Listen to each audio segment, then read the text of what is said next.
Today's Read Aloud talks about a man, Carter J. Woodson, who dedicated his life to finding, preserving, and teaching the whole truth about American history.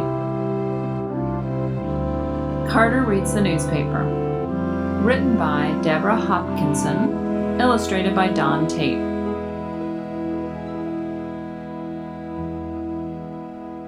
Each February, we celebrate Black History Month. It's a time to honor heroes like Harriet Tubman, Rosa Parks, and Martin Luther King Jr. But there's one hero we sometimes forget. Carter J. Woodson didn't help people escape from slavery, start a bus strike, or lead a movement of millions. Yet without him, we might not have Black History Month.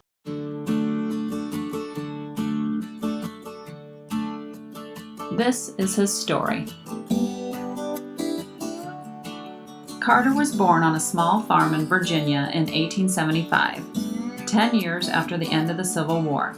Carter's parents, James Henry and Anne Eliza, were born into slavery, and Carter grew up hearing about their lives. The stories they told weren't part of any history book, but Carter kept them in his heart. James Henry had run away from his master to join the Union Army and fight for freedom. Times were hard, though. After the war, James Henry worked on the railroad, saving enough to buy a few acres of worn-out land. Most years, the crops brought in $100 or less. Anne Eliza was unbelievably brave. When she was a girl, her master decided to sell her mother. Anne Eliza asked him to sell her instead. That way, her mother wouldn't have to leave her other 5 children. But no one offered enough money for Anne Eliza, so her master sold her mother and 2 little brothers instead. Anne Eliza didn't see them again until after the Civil War. She never forgot the horror of standing on the auction block. Carter's parents struggled to feed and clothe 7 children.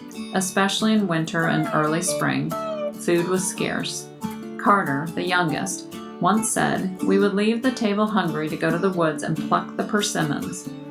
Many times he had to jump into bed early on Saturday nights so his mother could wash his only pants and shirt for church the next day.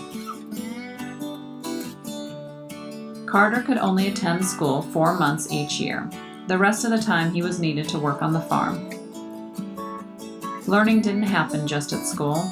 James Henry taught his children to stand up for themselves and take pride in who they were. He gave Carter the courage to look anyone in the eye and declare, "I am your equal." And though Carter's father couldn't read or write, he believed in being an informed citizen. So he asked Carter to read the newspaper to him. But newspapers weren't easy to come by. Sometimes Carter read from old ones that had been used to wrap up food or packages.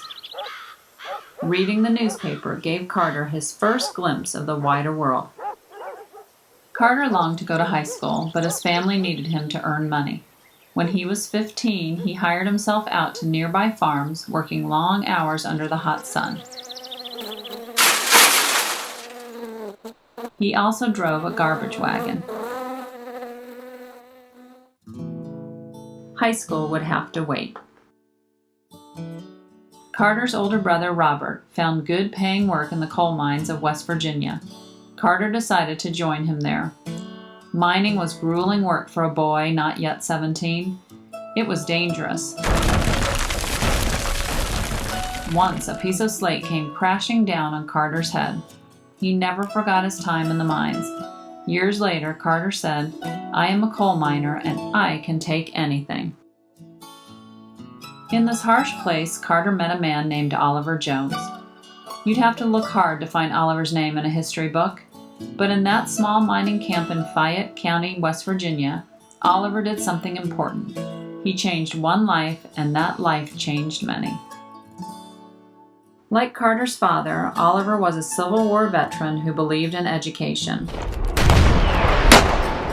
As a soldier who had been at the Battle of Appomattox on the final day of the Civil War, Oliver had fought for freedom and equality. He was still willing to do his part to further the cause, said Carter.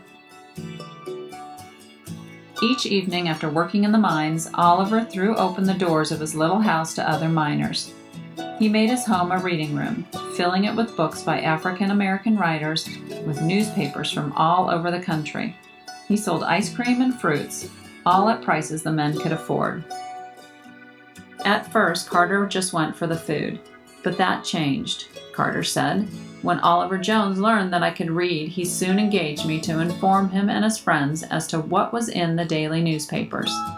Carter was happy to oblige. He liked reading the newspaper. Besides, he said later, I always enjoyed nice things to eat.